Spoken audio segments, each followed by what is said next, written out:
এই মুহূর্তে দর্শক বন্ধুগণ সবচাইতে বড় খবর, রাহুল গান্ধী রাজ্যে আসতে পারে। অর্থাৎ ব্যাখ্যা বিশ্লেষণ করে আপনাদের সঙ্গে তুলে ধরার চেষ্টা করছি।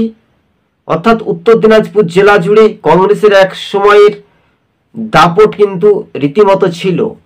এবার কংগ্রেসের যুব নেতা বা কংগ্রেসের প্রাক্তন বিধায়ক বলাই যেতে পারে আলী ইমরান রমেশ ভিক্টর, তিনি হেভিওয়েট নেতা। তার নিজ বিধানসভাতে 2026-এ তিনি জয়লাভ করবেন। কিন্তু আমাদের বাংলাতে ভোট হয় ধর্মীয় মেরুকরণের রাজনীতি নিয়ে। কিন্তু আলী ইমরান রমেশের ভিক্টরের খুবই কাছের জনপ্রিয়তা নেতা হচ্ছে অধীর চৌধুরী। তো বাস্তবে আমরা কিছুটা টিপস তুলে ধরার চেষ্টা করছি। যদি রাহুল গান্ধীরা উত্তর দিনাজপুর, মালদা, মুর্শিদাবাদ, বীরভূম, নদিয়া, দার্জিলিং, জলপাইগুড়ি এইসব এলাকাতে যদি আসে কিনা উত্তর কলকাতা, দক্ষিণ কলকাতা, তাহলে কিন্তু তৃণমূলের ভোট অধিকাংশ কমতে পারে দর্শক বন্ধুগণ।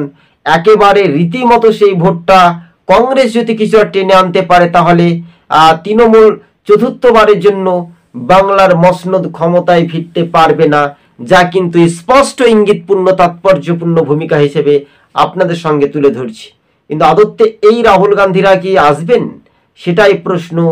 মার্চ মাস কেটে যাচ্ছে, মানে এই মাসের শুরু থেকেই কিন্তু একটা নতুন একটা বলে না, ভোর হলো দৌড় খুলো খুকুমুনি উঠোরে, আপপাটির মতো অবস্থা হতে পারে এই রাজ্যের শাসক দলের রে। এটাই বলছে রাজনৈতিক সমীকরণ। খুবই সংক্ষেপে আপনাদের সঙ্গে তুলে ধরার চেষ্টা করছি। এবার আলী ইমরান রমেশ ভিক্টর, তিনি তার নিজস্ব ভোট ব্যাংক তো রয়েছেই, তার সঙ্গে আমরা জানিয়ে রাখি বাংলাতে ভোট আদতে কি শান্তি অবাধ সুষ্ঠু পরিবেশে বাংলার মানুষজন দিতে পারে? না, দিতে পারে না।